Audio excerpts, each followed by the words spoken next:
What's up guys, my name is Justin, welcome back to the channel. Today we are back on the Assetto Corsa for my hot lap car list challenge fun thing. I still don't have a name for it, I probably never will. But you know the deal at this point. Last time out we went around in the Lotus 98T, an absolute monster of a race car. And today we are in a little bit different, equally monster of a race car. Today we have up the notable Lotus 49. So not going to be, I say not going to be nearly, not going to be quite as fast in a straight line, obviously, but for its time, the 1960s, definitely an absolute weapon of a race car. Absolutely terrifying, I'm sure. I'm absolutely terrified to run these laps, especially the speed around Monza. But we're gonna give it a go. I don't know quite exactly what to expect. I realized that there are a couple of classic Lotus cars available on AC, and I went out with the craziest, fastest one first, and now I'm taking a step back like 25 years to the 49, which is a car I love, a great car, but a very, very different car. So that's just of note. But as usual, we'll run around, what's this track called? Laguna Seca. I almost said Monza. Monza Raceway, Laguna Seca. That's the track. We'll run around Laguna Seca. Same deal, one out lap, one warm-up lap, and then a flying lap, and then we'll do the same at Monza. Add this car to the list and see how it compares to the cars like the 98T, along with other more modern race cars, but not Formula One cars, obviously, such as the C7R that went on a couple episodes ago. So this is not going to beat the 98T. I think everybody knows that. Also, just a note while I'm thinking of it, I will remind in the next couple episodes, I made a decision. I had a list of basically like 80 cars on Assetto Corsa, stuff that I found interesting.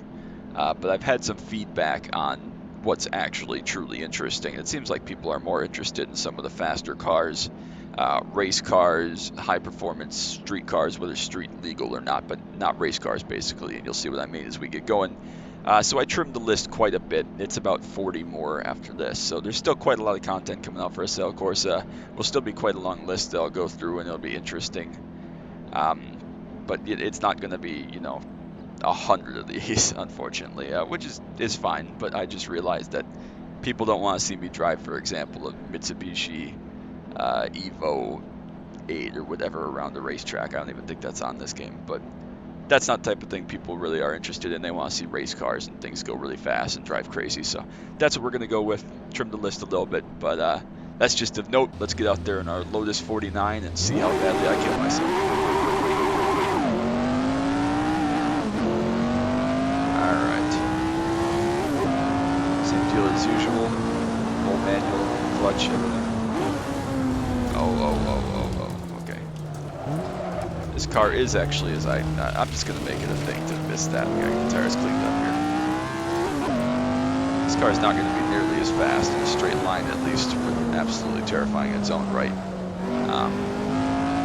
Yeah, just of a note, still using full manual mode. I think I still have traction control on and probably ABS, but that's not the hard part of this car. It's the driving it and not dying, so.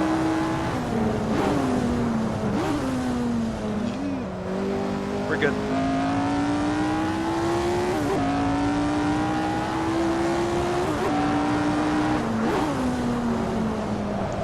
Obviously not the brakes that some other cars have. Some performance of race cars are just getting used to that. I've been playing a lot of iRacing this last week for various stuff, preparing for this upcoming season, which you won't see for a couple of weeks until this video, so.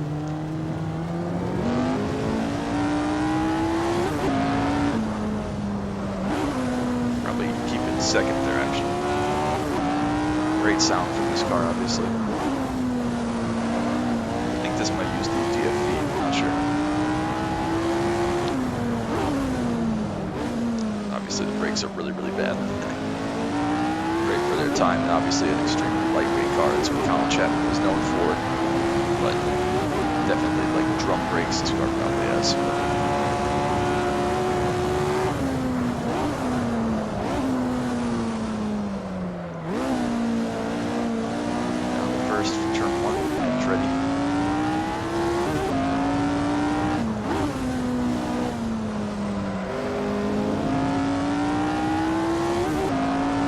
Make a note too when I drive cars like this, not the thing I have the most experience in, you know, any of these sort of classical race cars, even back as far as 20 years. Not the thing I have tons of experience in, and I am absolutely certain that there are people that play Assetto Corsa or have played Assetto Corsa that can go faster. That is not a doubt in my mind. But just trying to make it. It's the tough part for me with literally no experience in the majority of these cars that you're going to see coming up. So just about get stabbed. It's going to be super easy to fly out there on the fast lap. Let's not do that. Go all the way up to the chip, just a little bit too deep on entry, but that's okay. Note it for next time. Hasn't been too bad of a lap, not perfect by any means. Now the first from the last corner, and here comes our flying lap. See how we do.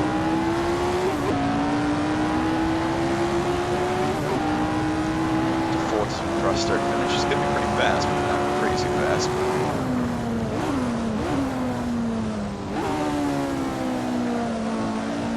Super fun car to drive. Not terrifying in the same way the 98 was, but terrifying in the sense of, I think it's all over the place. These are very narrow tires, groove tires. Not a whole lot of grip, and it does want to play around a lot. You see the traction control working overtime there. I'm not sure if I'd be able to drive this car without it or not. I don't have the experience, but for the sake of going out here and just having fun doing this video, we're going to do traction control on all cars to keep it fair.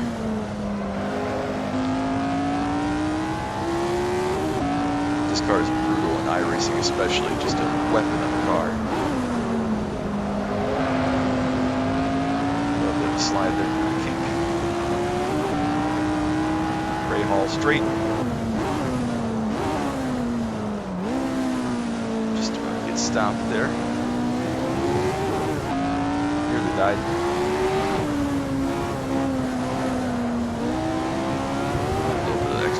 There, already got some grip on the front tires. Cost us a little bit of time, have a second or so. Make it.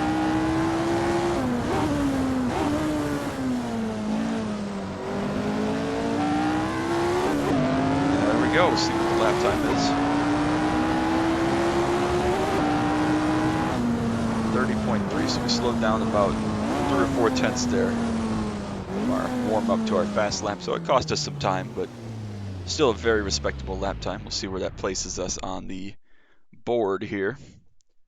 Let's see, 130.3 will slot up into third place behind the C7R, but ahead of the C7 normal, it looks like. So Lotus 49. 1 minute 30.329. Perfect.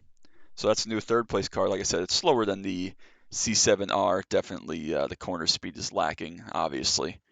But faster than all the road cars, again, that we've had so far, which is probably predictable, but just of note for a car that's more than 60 years old now or something. So interesting to see. We'll go to Monza. We'll see if that straight line speed has the same kind of impact. It is a very different thing having straight line speed versus cornering speed. And this car honestly really has neither. I believe this is a Cosworth DFE in this car. Ford Cosworth DFE, which is a powerful engine, especially for 1960, or 60s, I should say, but nothing like, yeah, it looks like it says Ford there, so it's probably a DFE, but nothing like the power that you have in today's car. The C7, especially the street car, the Stingray has 455 horsepower or 460, depending on, you know, a couple of different factors, but C7R, obviously a full-blown race car, and then 98T we talked about with the turbo and Q-trim boost and all that stuff, so absolutely bonkers cars, but nothing like we have today. So same deal here. We'll head out for a nice warm-up lap, or an out lap, excuse me, and then warm-up lap, and then a hot lap. So see what we got here down to turn 1.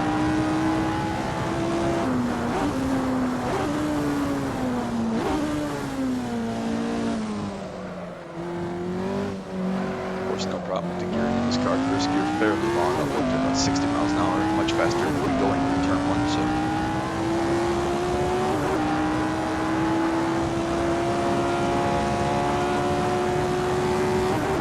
big gear for the first time. I think this car has 6 gears. No, it doesn't. So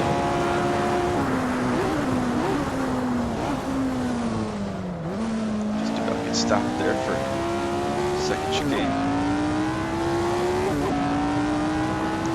Lesmo 1, a couple of absolutely terrifying corners in the car like this. Can't believe they would run around here, of course, without the chicanes back in the day. What was Ascari's death, 1961 or something, so... No, that's not right. That was 61 was Van Von Tripp's death here, so... But regardless, back in the 50s, 60s, this track was bonkers, even more than it is today, so... There's our orange dude. We're actually braking for him again. We're in there a little bit deep. Nothing crazy, but just a little bit. Super tricky car to handle there over the curbs. Ascari is going to be terrifying at speed as we head down now towards Berlaga and start our warm-up lap.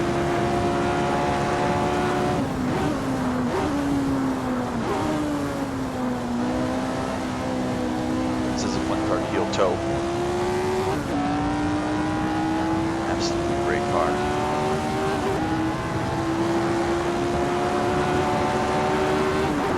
Here's we cross start finish line, start our warm-up lap. Like 300 for a break here, so I have no idea. There's 200. 200 was much too deep. We'll use the run off here. Keep that in mind. We're going to need to be at like 250 for our flyer lap. Hopefully we can still carry good speed. Get a relevant marking here for where we're going to be at for second chicane. There's 200.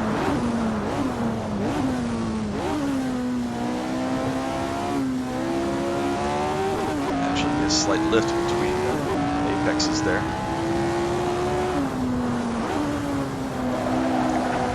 Big slide on the entry. Tricky car to get the maximum out of for sure. There's no tire grip back in these days. Mechanical grip is everything. There's zero aero grip. There's no wings on this car, but the tire grip is lacking compared to what we have today. This car, like I said, is very light and is still a monster. Not nearly the same as we have today.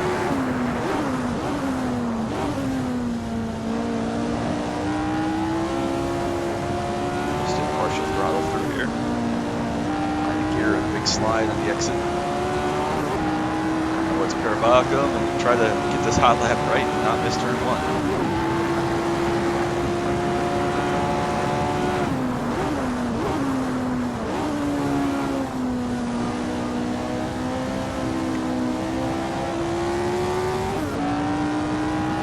Here goes nothing.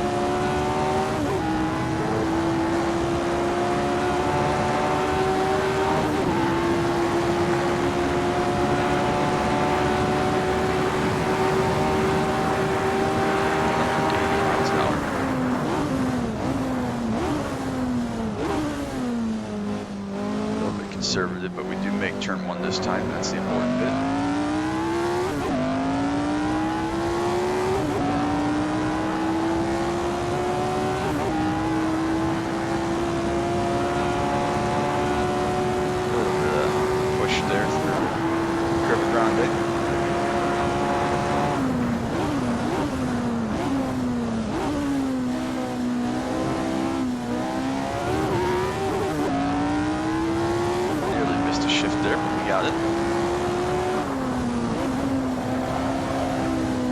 Slide again. This car does like to slide. That's kind of how you make it go fast. Just having the back end up a little bit, but not, you know, crazy. Because obviously there's no whole lot of grip there to keep you between the lines.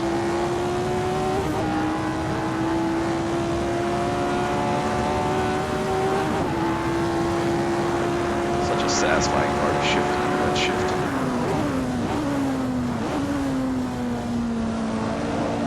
Just about get turned in for Ascari. Direction change right, shift there, tricky, big slide again. Just about on the grass, but we made it. Head down towards Parabolica final time. So we're running at 150.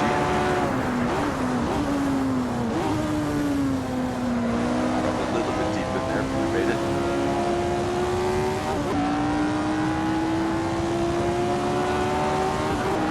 Shorten this out here as usual, leave it 4th.